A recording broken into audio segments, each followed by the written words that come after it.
Power star Pawan Kalyan fans ఎంతో eager గా wait చేసిన హరిహర వీరమల్లు మూవీ థియేటర్స్ లోకి వచ్చింది. నిన్న ప్రీమియర్ షోతో ఇవాళ మార్నింగ్ షోతో మరి ఈలలు వేసేంత ఈ మూవీ ఉందా? ఈ మూవీలో ప్లస్ పాయింట్స్ ఏంటి, మైనస్ పాయింట్స్ ఏంటి, ప్రమోషన్స్ లో ఇచ్చినంత హైప్ ఈ మూవీలో ఉందా అసలు? మొత్తం ఓవరాల్ గా ఈ టాపిక్ మీద డిస్కస్ చేద్దాం. ఈ రోజు మనతో పాటు ఉన్నారు మూవీ డైరెక్టర్ అండ్ రైటర్ శ్రీచక్ర మల్లికార్జున గారు ఉన్నారు. ఆయనతో మాట్లాడదాం. హాయ్ సార్, నమస్తే. నమస్తే అండి. ఎలా ఉన్నారు sir? Fine, thank you very much. Sir, ఇప్పుడు ఏ థియేటర్ చూసినా పవన్ కళ్యాణ్ పవర్ స్టార్ అని వాయిసెస్ వినిపిస్తున్నాయి. సో మీరు హరిహర వీరమల్లు మూవీ చూసారు కాబట్టి మీకు ఎక్స్పీరియన్స్ ఎలా ఉంది? ఈ మూవీ ప్లస్ పాయింట్స్ ఏంటి, మైనస్ పాయింట్స్ ఏంటి, అండ్ పర్ఫార్మెన్సెస్ ఎలా ఉన్నాయి చెప్పండి సార్. సో యాక్చువల్గా ఈరోజు నేను మూవీకి వెళ్ళడానికి టికెట్ బుక్ చేయడానికి మెయిన్ రీజన్ ఒకటేమో పవన్ కళ్యాణ్ సినిమా చూద్దామని, అది ఒక చారిత్రాత్మక నేపథ్యంతో తీశారు కాబట్టి చూద్దామని. రెండోది అంటే అసలు పవన్ కళ్యాణ్ గారి ఫ్యాన్స్ వాళ్ళ రియాక్షన్స్ ఎట్లా ఉంటాయి, ఆ ఎనర్జీ ఎలా ఉంటుంది, దాన్ని ఎక్స్పీరియన్స్ అవుదాం అని చెప్పి కూడా వెళ్ళడం జరిగింది అనమాట.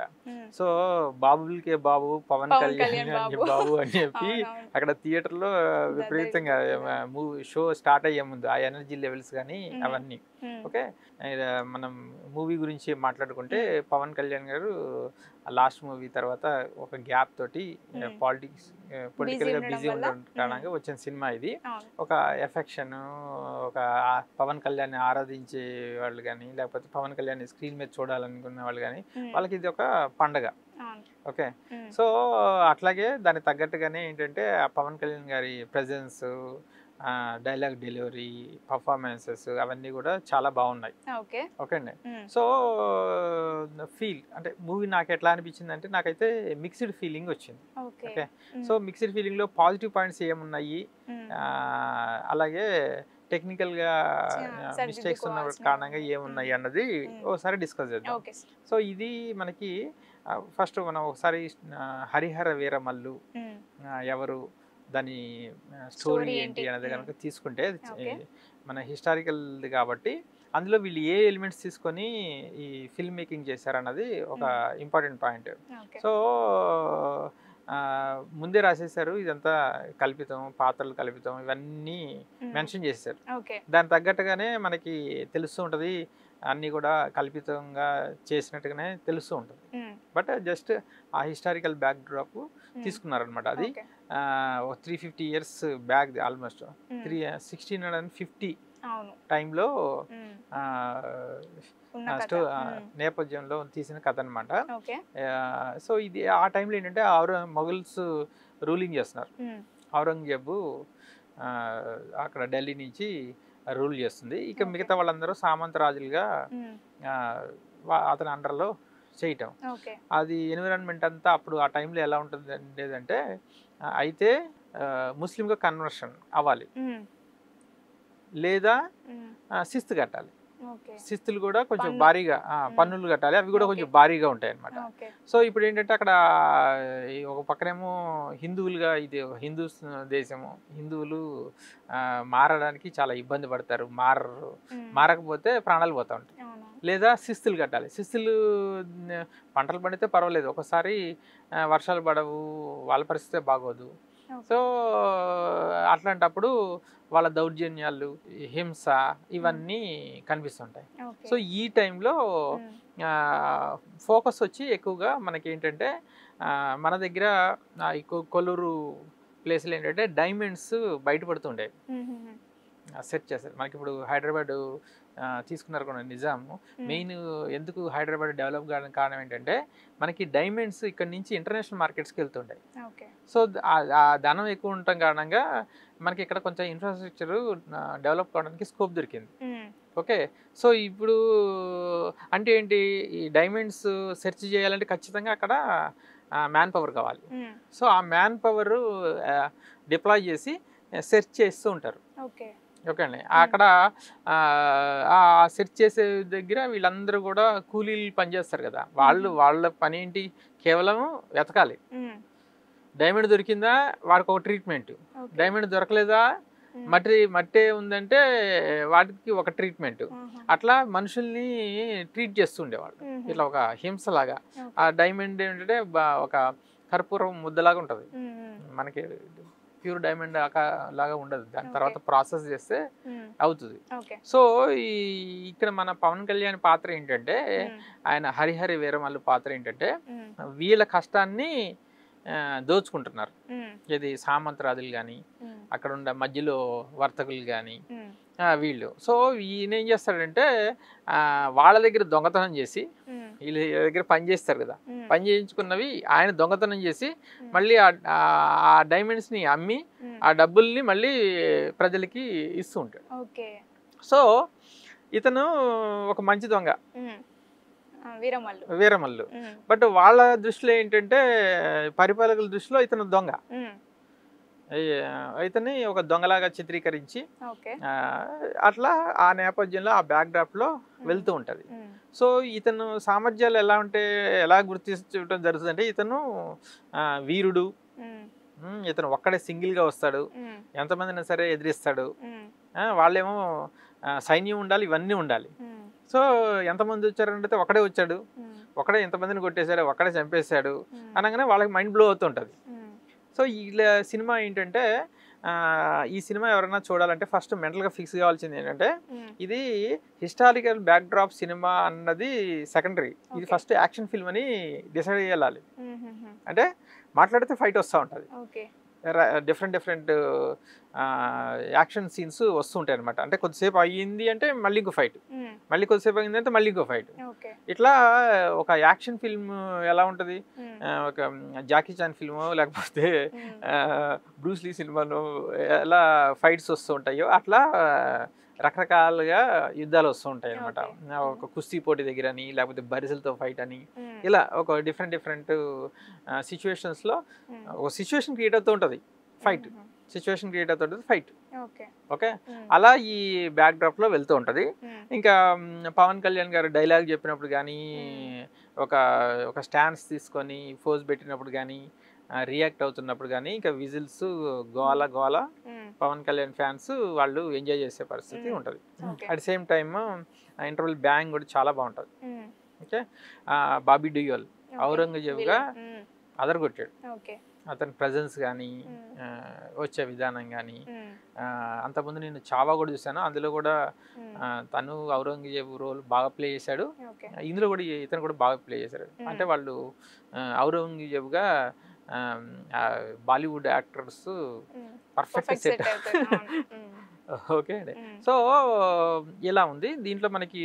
ఇంకా మనకి ఏంటంటే ఫస్ట్ హాఫ్ ఈ సినిమా మెంటల్గా పవన్ ఫ్యాన్స్ కానీ ఎవరైనా సరే మెంటల్గా ఫిక్స్ కావాల్సింది అంటే బయట పబ్లిక్ మాట్లాడే దాని గురించి ఈ ఇన్ఫ్లుయెన్స్ అవ్వద్దు.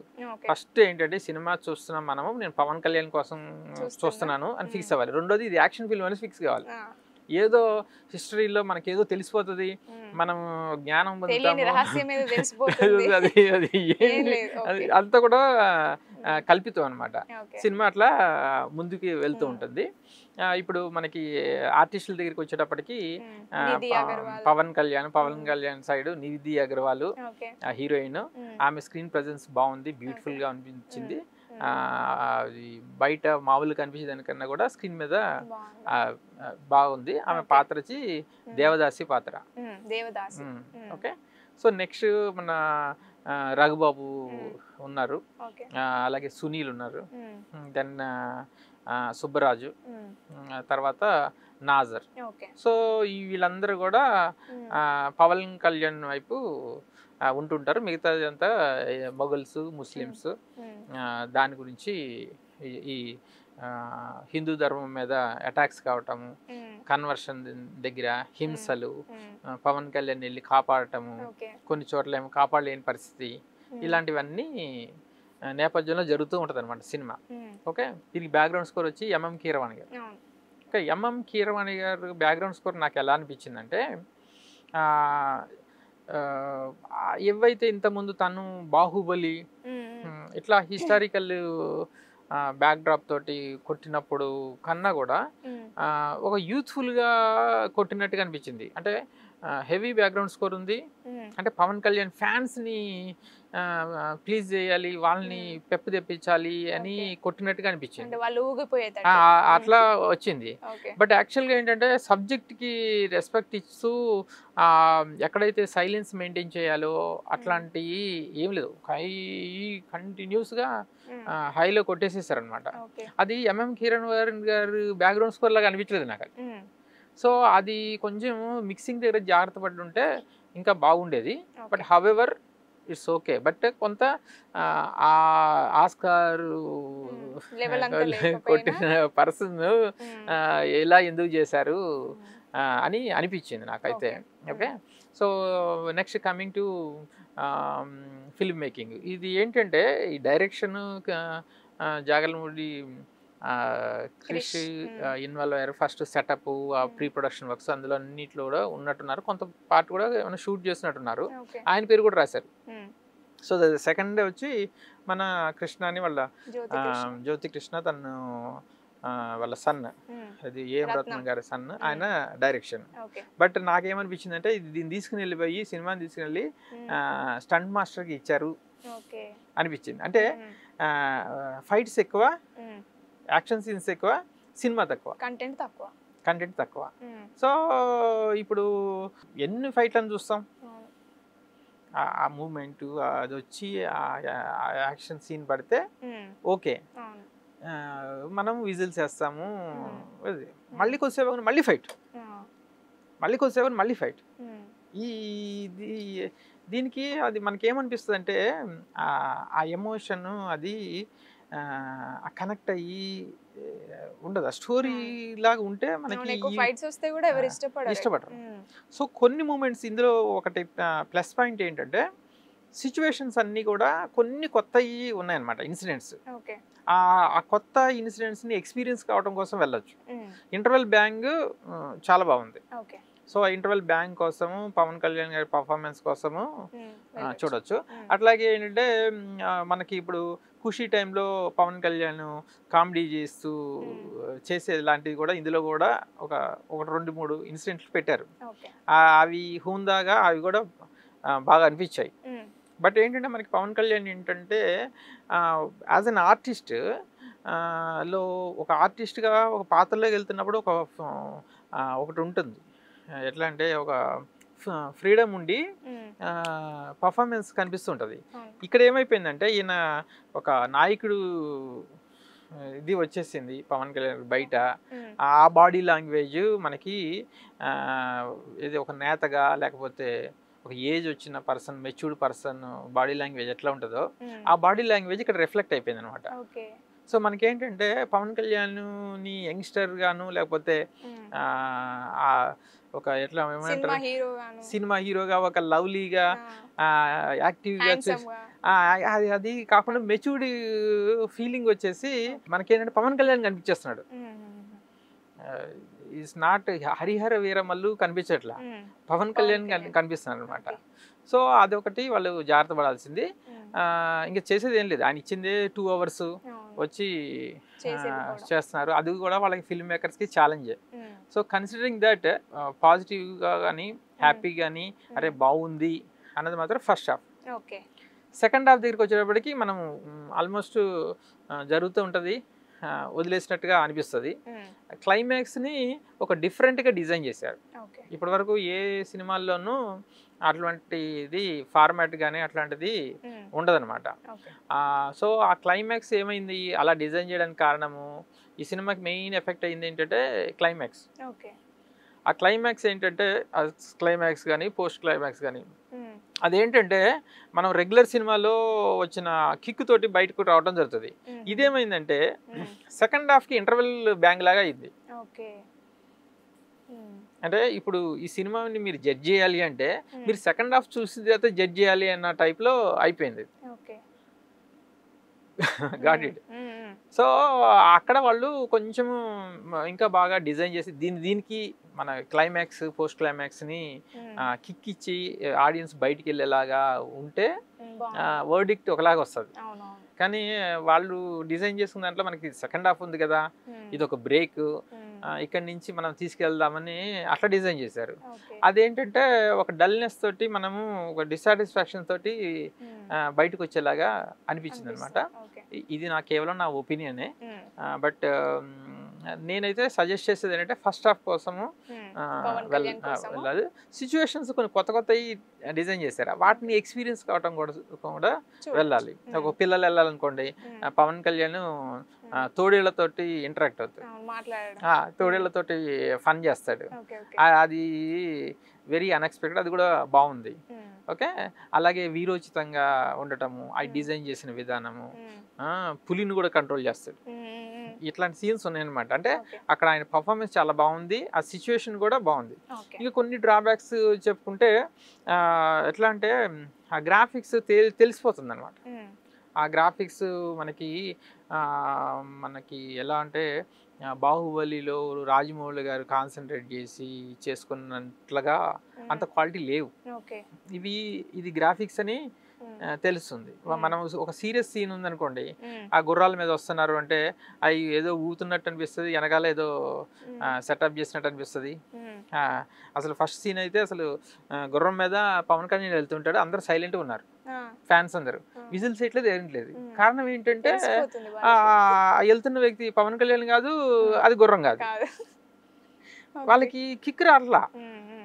సో ఇలాంటి మిస్టేక్స్ జరిగాయి, వాళ్ళు కేర్ తీసుకొని ఉండాల్సింది. అసలు ఎట్టి పరిస్థితుల్లోనూ ఆషామాషిగా ఇది సరిపోతుంది అని అస్సలు అనుకోకూడదు. Nowadays people are very much educated. And one more thing ఇది కంపారిజన్ స్టడీ వస్తుంది. వేరే సినిమా ఒకటి అద్భుతమైన క్వాలిటీ కనిపించినప్పుడు ఏ మాత్రం కొంచెం తగ్గింది అనుకోండి, సబ్స్టాండర్డ్ ఫీలింగ్ వస్తుంది. సో ఇట్లాంటివి ఫిల్మ్ మేకర్స్ జాగ్రత్త పడాలి. బట్ హవెవర్ అద్భుతమైన బుకింగ్స్ జరిగాయి. నాకు తెలిసి అడ్వాన్స్ బుకింగ్స్ 50 కోట్ల పైన ఉన్నాయి ఓవరాల్గా వరల్డ్ వైడ్ అని చెప్పేసి మనకు కనిపిస్తుంది, టాక్ వస్తుంది. లెట్ us see ఎంతవరకు దీన్ని ముందుకు తీసుకుని వెళ్తారన్నది. Okay, right. Thank you very much.